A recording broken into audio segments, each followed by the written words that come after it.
You are a book lover and you haven't read Khalil Gibran yet. Really, is that even possible? Don't worry, once you read him, you're gonna love his works.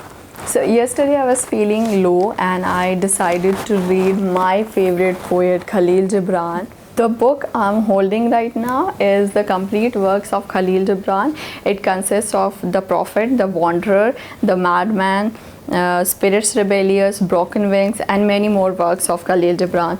So in this video, I'm going to talk about The Prophet, which is like my all-time favorite. I can read it 100 times. I don't care about time. I don't care about what's happening around me when I read The Prophet. I've read it a couple of times and I can read it again and again. Khalil Gibran was a Lebanese American writer and poet, and people call him philosopher, but he rather preferred to call himself as an object maker. The Prophet by Khalil Gibran is so interesting that you can read it in just one go. You don't need to read it in days, but listen to me carefully. When you're reading Khalil Gibran or any of his works, try to read 2 lines and ponder and give yourself some time to dive into the thoughts on spirituality by Khalil Gibran. This is really needed. If you want to enjoy his works, you have to do this. The Prophet is a prose poetry, and it is philosophical as well as spiritual. There are discussions on almost all the important things that matter in our lives, like joy and sorrow, religion, beauty, pleasure, pain, teaching, time, good and evil, friendship, house, buying and selling, marriage, children, almost everything that is important in our lives, and we would want to read about them. There are 4 major takeaways from this book which I want to share with you. So let me read a few lines on marriage, which are my favorite. Fill each other's cup, but drink not from one cup. Give one another of your bread, but eat not from the same loaf. Sing and dance together and be joyous, but let each one of you be alone. Here he is talking about individuality, maintaining individuality within togetherness. So marriage is considered to be an institution where we have to, it is considered that we have to sacrifice our individuality and our space.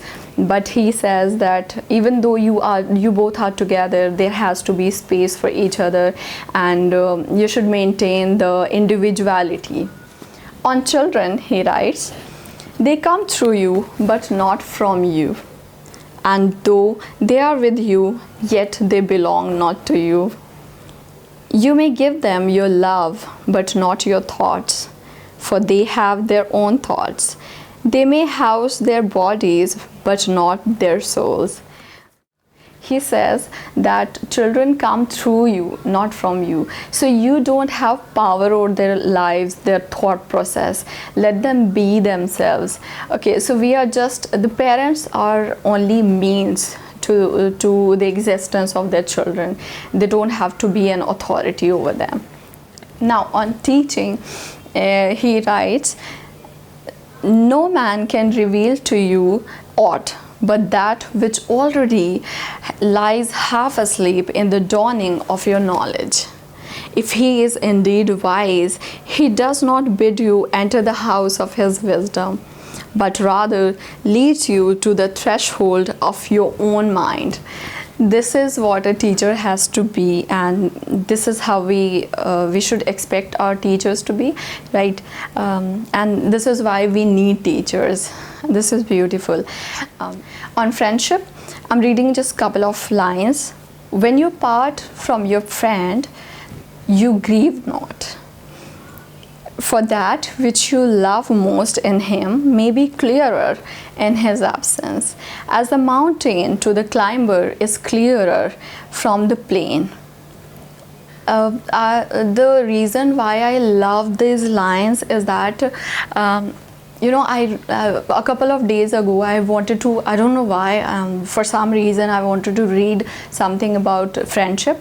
I wanted to read a philosophical work on friendship, so I opted for reading Rhetoric by Aristotle. I didn't read the original text, but I did read some reference books on Aristotle's the concept of friendship, but I didn't really I don't know why I didn't feel contented about his views, so I opted to read Khalil Gibran, again my favorite, and I just loved it. I thought that all my questions have been answered by him, and this is why I'm just in love with Khalil Gibran's works. I believe if you read The Prophet, or for that matter any other works of Khalil Gibran, the best thing about his works is that it leaves a great impact and influence on the way you think about your life, the world. And this is where his works become very powerful, because it influences you and your life. I personally believe that everybody in this world should read Khalil Gibran, and this is how we can convert this world into a better place to live in. I found peace in Khalil Gibran's poetry.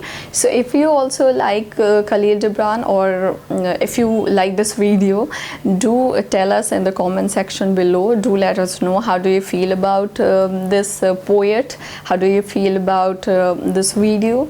See you in the next video with a new book. Thanks for watching the video.